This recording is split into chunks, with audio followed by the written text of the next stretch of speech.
Welcome back. This is our sixth video for Chapter 6, Design Using Methods. What we're going to focus on in this video is how to write methods that aren't built in to processing. So in most of our programs so far, we've written setup methods, draw methods, key pressed, mouse moved, mouse click methods. Those are all what we call built-in methods. That is, they're defined already in processing to have a special purpose, and they're associated with events that happen in processing programs, like setup runs once at the beginning to do all the housekeeping, draw happens every time the frame needs to be refreshed, and so on. Well, what about all these other methods that we came up with in our Solopong top-down design, like the draw items or the south collision method? This video focuses on how do we write those. So we'll explain that in general, look at the syntax of methods, and then after that start an example, very simple example, to illustrate the process, and then we'll come back to Solopong. So let's go back to something we talked about in Chapter 3, the idea of a method being a black box. And what we mean by that is this method is opaque. We can't see into it. We don't really care from the outside how it works. We know that we put 0 or more parameters into it, sort of information that comes into the method. It does its work, whatever its job is, and then it spits out either 0 or 1 return value as a result of the process. So when we're using a method, we don't need to know what goes on inside it. We need to know, what do I have to put in, what does it do, and what do I expect to get out. But we don't worry about how it works. Syntactically, this is what a method looks like. The first part of this method is called the signature line of the method, and that tells us really all the information that was summarized in that previous diagram. So method name, that's the name of the method. That would be the name in that box. Return type is the type of thing that it returns. So that could be void if it doesn't have any return type at all, or it could be a primitive like int or boolean, or it could be objects like a p-image or a string object. Then inside a set of parentheses, we have an optional list of parameters. Each parameter has to have its type and name, and the parameters are separated by commas. And again, the brackets here, the square brackets, means that this whole thing is optional, so we don't have to have any parameters. For instance, the setup method that's built into processing doesn't take any parameters. Or we can have as many as we want. And we'll see in a little bit a method that takes 2 parameters. After the signature line, then we have curly brackets that represent the beginning and end of the method body. And that would be the code, sort of the mini program that does what the method is supposed to do. Okay? Now, before we get into our example, let's remember that style matters. Okay? It's one of those details that we have to pay attention to. So, our coding style. All of our variables and methods names, when we type them, should start with a lowercase letter, and every successive word in the variable name or method name should be capitalized.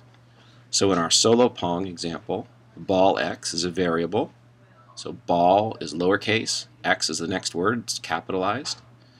Draw items is a method name, starts with a lowercase d, and the I in items is capitalized.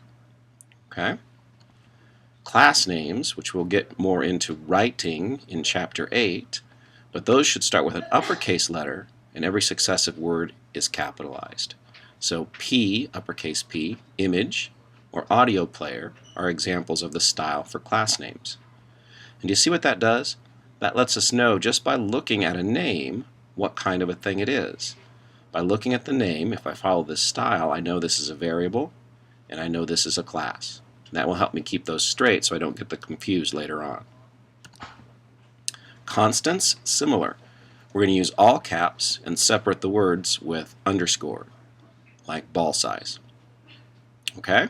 So it's really important to follow the coding style. You can check Appendix A in the textbook to review what the style of the book is. Alright, now let's move on to our mini example. We're going to calculate the volume of a cylinder given the radius and the height of the cylinder. So let's go do some design work. Okay, so we're going to work on computing the volume of a cylinder here, and this is just a little cheesy reproduction of the figure from the text. If we have a cylinder with a certain height and certain radius, its volume is pi times r squared times h. So let's go ahead and design an algorithm to do this, and we'll show where we're going to call a method. Okay, so what we're going to think about is first getting the input of the radius of the cylinder from the user, then getting the height of the cylinder from the user, then we're going to calculate that volume somehow and output it. So what we'll do for our calculation, obviously we could just put the math in here directly, but what we're going to do instead is call a method so we can illustrate how a method that takes parameters and has a return value would be coded. So we're going to say that our volume is equal to the result of calling a cylinder volume method, and we'll pass in the radius and the height of the cylinder in order to make that calculation. So in this case, the R and H are our parameters, and the whole method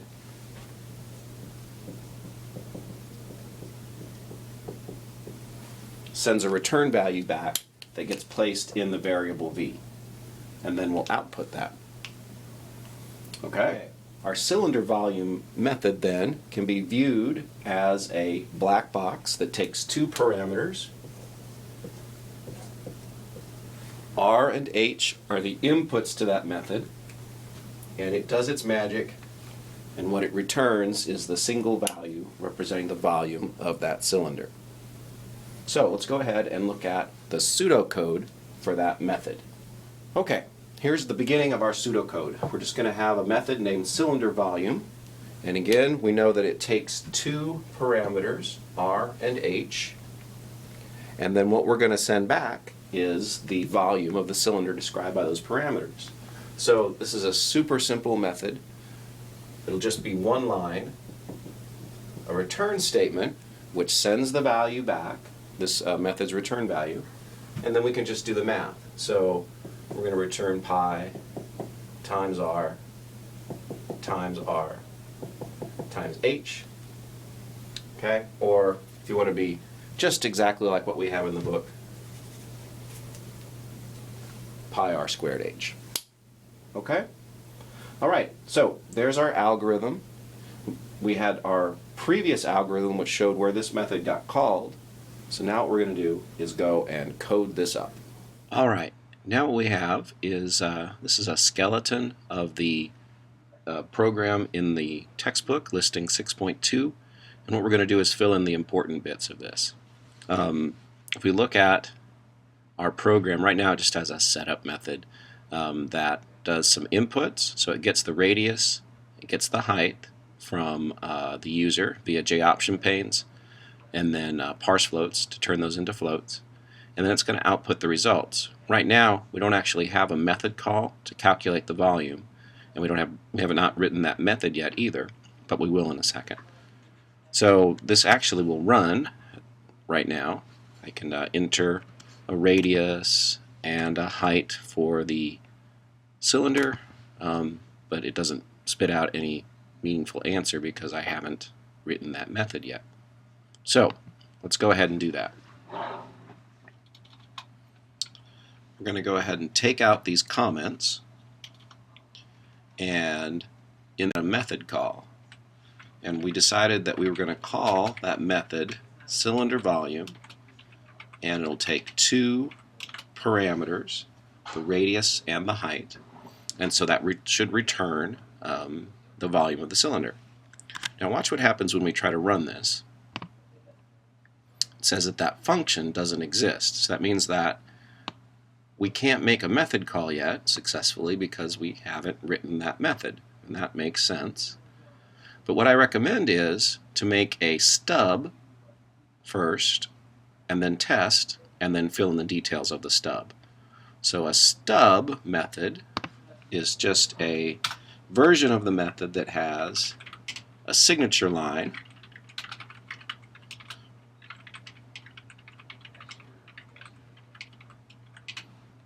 a body, and then just the minimum amount of information that a body might need. Now, let's look at our signature line here for this method real quick. This matches our algorithm, our design. The name of the method is cylinder volume. It returns a float, which will be the volume of the cylinder, and it takes two parameters, radius and the height. And let's make it actually match our design. Okay? All right, important things about parameters. Again, they're listed separately, commas in between, data type first, then the name of the parameter. The order matters, so the radius has to be first, height has to be second, because we set it that way, right? I said I expect radius, then height. So down here, if the user passes in height, then radius, we're going to have problems. It'll still run in this case, but we'll get a wrong answer. Third thing, notice that the name of the parameter is radius here, but up here it is R. Okay? And we'll talk about that next when we talk about the scope of variables and parameters. But for right now, just notice that that's not a problem. Okay? So let's save this and run it. Now if I type in numbers, it runs, but I get 0 back because I hard-coded my stub to return 0. So one last step in the process will be to finish out the details of this method. So we have a constant in processing named pi, which approximates the numerical value of pi. We have a function for computing the square of a numbers, square, SQ rather, of a parameter gives me the square of that, and the rest is just multiplication. And now if I run, and I have 25 and 50, there's my volume, and I can check that real quick.